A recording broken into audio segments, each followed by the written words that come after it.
Vai lá. Beleza. Falar um pouco sobre UX, né? O que ele é e como ele ajuda com relação a comércio, aos as análises, tudo, né? Isso melhorando a estrutura do seu serviço ou produto. Então, aqui na tela que eu deixei já de início, ele basicamente ele já possui um UX, né? Uma experiência. Querendo ou não, não precisa ser só um usuário ou só ser algo específico em software ou algo relacionado. UX está em tudo, né? Em tudo da nossa vida ele tem UX, desde do carro que você entra para dirigir, nas ruas que você anda, em qualquer lugar tem UX. Então, basicamente, nessa tela, o UX é o seguinte: a cor em verde, ele destaca a sua atenção. Então, você pode colocar o seu objetivo destacando ela, né? Então, o meu objetivo era que vocês vissem o tema, né? Então, o UX é o tema e se vocês depois que vocês entenderem o tema, vocês vão olhando mais para baixo e olhando mais para baixo, vocês vão vendo que tem partições, né? Então, primeiro vem o UX design, depois ele logo apresenta o que ele é, né? Que é a experiência do usuário. E depois eu tenho um pouquinho mais para baixo falando que é sobre as heurísticas, né, que compõem o UX. E essa experiência do usuário, ele é muito importante para tudo. Então, vamos começar. Basicamente, o que é, né, o UX design? O conceito dele. A gente pode dizer que o UX design é uma área cujo objetivo é garantir que o usuário tenha a melhor experiência de uso com relação a algum produto ou serviço. E qual a importância do UX? Uma das coisas que eu acho mais importante do UX é se importar para que qualquer pessoa consiga utilizar o serviço sem precisar ter conhecimento específico de algo, né? Então, resumindo, você ganha a pessoa pela simplicidade e não pela complexidade. Isso a gente está falando aqui no nosso ambiente. Obviamente, tipo, quando a gente fala sobre jogos eletrônicos ou algo assim, a complexidade chama a atenção. Então, assim, o UX ele depende muito do que você está colocando. Dando esse exemplo do jogo, se você deixar um jogo muito simples e fácil, você não vai ter grandes resultados, a não ser que você esteja pagando alguém para isso, né? Então, o interessante de um jogo ou de algo que precise de uma dificuldade maior é não ter um UX tão legal, tão assim, intuitivo. Isso é a diferença. E qual que é as vantagens de um bom UX? A maior conversão de vendas, né? Os clientes têm uma boa experiência antes do estágio da decisão dele. Claramente tem mais chances de converter e comprar, né? A fidelidade, né? E indicações do seu sistema, ou seja, do seu produto, vai deixar boas lembranças na mente do consumidor e oferece a confiança, né? Economia de recursos também, isso é bastante importante aqui para a gente. A experiência do usuário faz um melhor planejamento e reduz as chances de retrabalho. Esse treinamento é basicamente falando um pouco mais sobre heurísticas, né? Então, aqui a gente tem um exemplo de UX, e ele basicamente não é relacionado a um software, ele é relacionado a um produto. Então, aqui é um exemplo de transformação. Como que era antes? Aqui na Heinz, né? Essa embalagem de ketchup da Heinz era de vidro. E ele era todo com a tampa para cima e tal. Então, o que acontecia? Quando você estava utilizando ele, e ele estava no final, você deixava ele na geladeira ou algo similar, ele ficava mais espesso e grudava na parte de baixo. Então aqui embaixo, para você poder utilizar ele, você tinha que ficar chacoalhando ele, ficar batendo até que descesse o ketchup, né? E você poder utilizar. E isso gera uma complexidade absurda. Sem falar que essa tampa, ela não tem dosador. Você tira ela e é um formato redondo como se fosse um refrigerante, né? Então, a partir desse momento, a Heinz pensou numa experiência, né, do próprio consumidor e transformou isso em plástico, que daí facilitaria muito mais a questão dele conseguir fazer o uso disso, né? Deixa eu só tirar meu cachorro aqui rapidinho, porque senão ele vai começar a latir.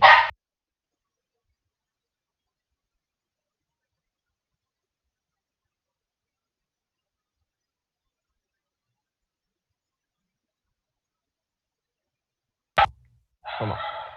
Então, retomando, essa embalagem, muitas pessoas não conseguem, tipo, notar, assim, porque é algo bem simples, né?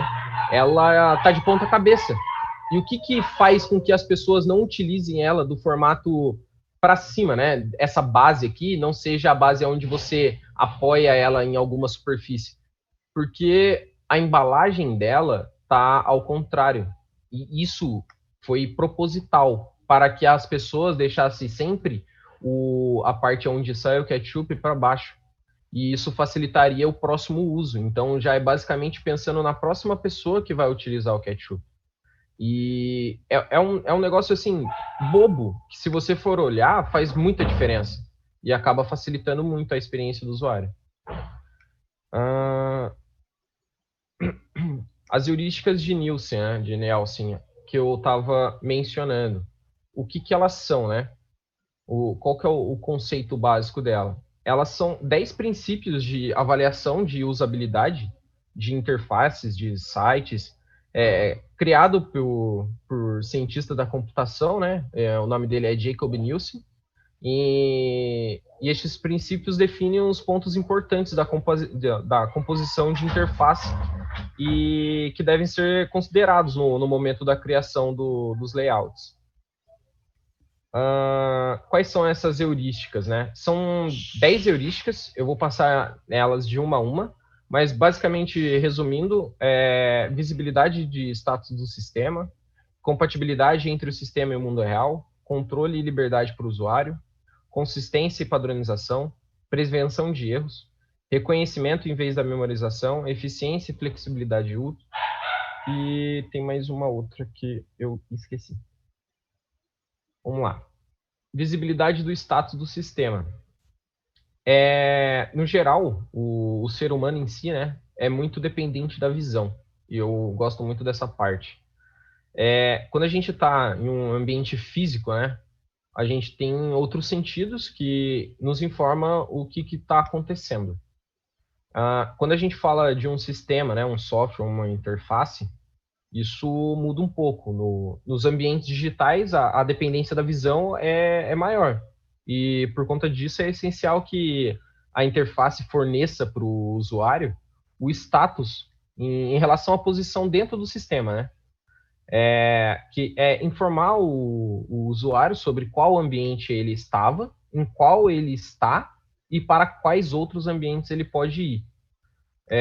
Por exemplo, tem essa imagem, né, que eu deixei da playlist do YouTube.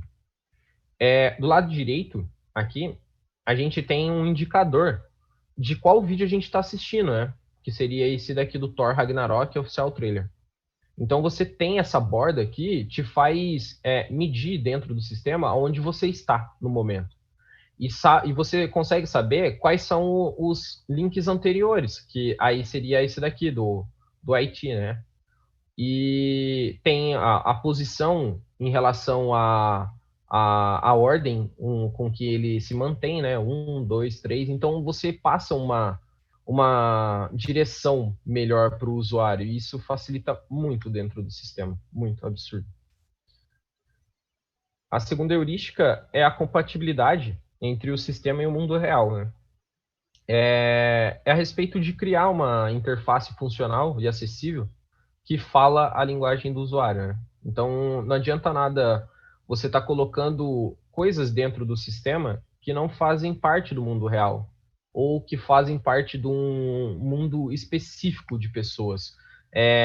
Vou dar o exemplo de jogos eletrônicos novamente. Tem muita coisa dentro de jogos eletrônicos que muitas pessoas tem a noção do que é por jogar outros jogos, mas não necessariamente no primeiro momento em que a pessoa jogou, ela teve facilidade. Isso porque isso não consistia no mundo real. Então, a ideia é ser uma comunicação cognitiva, que é possível utilizar ícones e que, por exemplo, represente alguma determinada ação no mundo real. Por exemplo, o calendário, ele apresenta... antigamente existia muitos calendários que tinham essa faixa em vermelho, né? E me mostrava em qual dia, exatamente em quadradinho. Então, você pode reproduzir isso e facilita muito. E você manter essa consistência de padrão dentro dos sistemas ajuda muito o sistema deixar intuitivo para todas as pessoas. Essa questão do relógio, da mensagem, você sabe que é um e-mail ou sabe que é uma mensagem, é relacionada a tipos de texto, a questão do telefone ser para chamada, fica mais intuitivo. A terceira, que é o controle e liberdade para o usuário. Então, você deixar ele realizar ações por engano, né? E algo que é frequentemente feito, né? Sem que ele tenha noção. Então, você apresentar essa saída de emergência para ele é muito interessante. Então, sempre, por exemplo, ele apagou alguma coisa dentro de algo, dá a opção para ele refazer aquilo, entendeu? Porque às vezes é algo que ele não queria fazer naquele momento, mas ele acabou fazendo para ver como ficava, não gostou e ele quer voltar, isso não pode. Isso é bem chato. Uma das coisas que eu tive uma experiência na relação da Constal, que eu estava trabalhando com o Elementor, né, o plugin do WordPress, e ele não me deixa dar Ctrl Z. Isso é muito ruim, porque a gente está acostumado a fazer melhorias dentro do sistema, colocar algo novo e tal, e ele não me possibilita. Então, ele faz eu caminhar um processo gigantesco de histórico para eu conseguir voltar no ponto que eu estava. Isso é horrível, horrível. Beleza. A quarta é consistência e padronização. É basicamente aquilo que a gente estava falando na 2, né? De deixar um ambiente com o mundo real. Mas esse é manter a consistência disso. Você começa a utilizar, por exemplo, um botão de voltar. No seu aplicativo ele começa a ser na esquerda. Aí na próxima página ele vai para o canto superior direito. Aí na próxima página ele vai pro no canto inferior esquerdo. Aí depois na próxima ele volta a ser no primeiro modo que era no canto inferior, no canto superior esquerdo. E ele fica mudando. Isso começa a confundir muito a cabeça das pessoas e gera erro. A pessoa acha que está em um lugar, não está, ela fica procurando, ela perde um tempo com isso. E isso não é nem um pouco legal. Então manter sempre uma visibilidade do que você quer que ele tenha e deixar exatamente aonde ele está acostumado a realizar aquele processo. Deixar o botão de Next sempre no mesmo lugar, não ficar mudando ele toda hora. Manter o mesmo tamanho de fonte, porque se ele é uma pessoa mais analítica, ele encontrou que esse botão ele tem sei lá, um detalhe, uma coisa menor, ele vai perder a confiança daquilo. Ele vai ficar pensando, putz, será que é realmente isso que eu quero agora? Será que eu quero salvar o que eu tenho de conteúdo aqui? Ou se não é aqui que eu salvo? Ele às vezes ele está na primeira vez dentro da ferramenta, ele não sabe se vai chamar outra página. Então, deixar algo bem consistente, bem padronizado. A prevenção de erros, isso é bem interessante. Isso dá uma questão de feedback também. Você evitar com que a pessoa realize, né, um certo tipo de erro. E erro existem dois: o deslize e o engano. Parece a mesma coisa, mas é um pouco diferente. O deslize é quando um usuário ele pretende realizar uma ação, ele acaba realizando outra. Isso é o deslize. Aí, no caso, tem o engano, que é quando ele tem a compreensão de alguma informação, só que ela está errada ou ela está entendida de outra forma. Esse é um erro. Então, deixar ele realmente ter a certeza do que ele está realizando, né? Abrir um pop-up, dar um feedback, um alerta, algo do tipo, isso gera mais confiança do usuário dentro da ferramenta e também é um conforto para coisas muito importantes. Meio que a gente passou isso no Git Desktop, né? A gente às vezes fica, putz, eu vou dar um revert aqui num commit, será que ele vai voltar lá para o meu VS Code com tudo ou eu vou perder o meu trabalho? Então, ter alguma coisa explicativa, ter algo dando um feedback do que vai acontecer é bem interessante. A 6 seria o reconhecimento, né, em vez da memorização. Isso é bem interessante porque às vezes você faz um processo muito repetitivo. Vou dar um exemplo da Atos. A gente já teve aquele processo repetitivo lá de ficar criando um produto para testar e tal. Se a gente tivesse, sei lá, um botão de só reproduzir tudo que a gente fez da última vez, já seria muito interessante, porque te deixa. Você tem certeza que é a mesma coisa que você está fazendo da outra vez, não vai ter diferença, e você tem a eficácia, né? De fazer tudo de um jeito só. E isso vai guardando, e você não vai precisar lembrar, putz, quanto que eu coloquei nisso daqui, quanto que deveria ser, e eu tenho que ficar mudando de nome, e eu tenho que não sei o que. Isso gera muito conflito.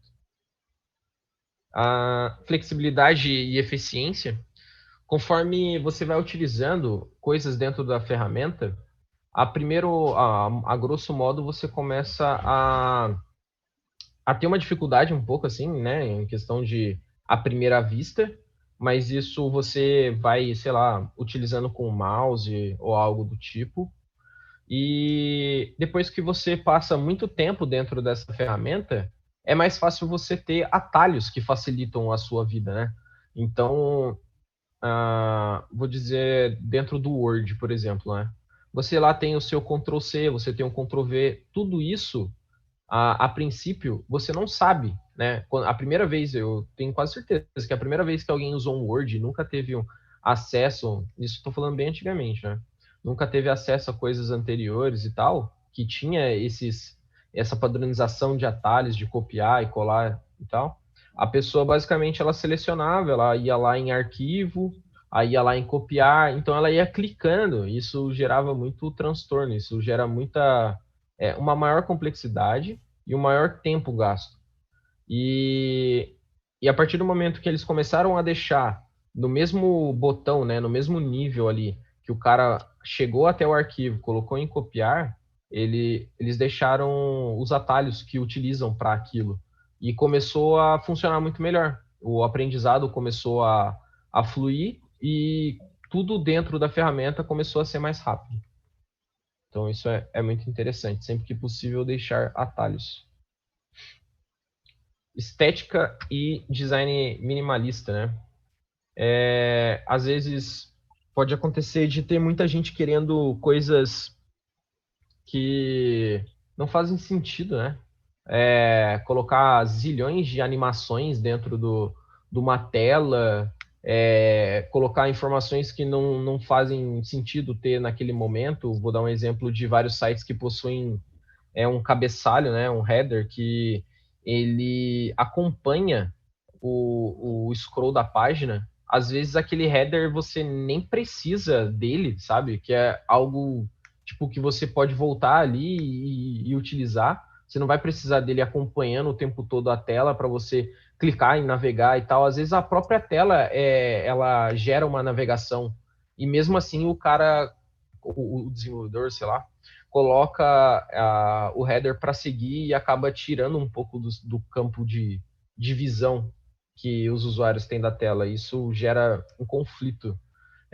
Você não sabe para onde você tem que olhar, você não sabe o que é útil daquela informação. Então, basicamente, eu peguei uma print, né, do Nubank. Isso é um vencimento de uma conta de cartão de crédito. Então, você não precisa ter coisas milaborantes na tela. só ter a data de vencimento, o período, em que você gastou, o valor disso, o dia que foi, e o total já é, já é o suficiente.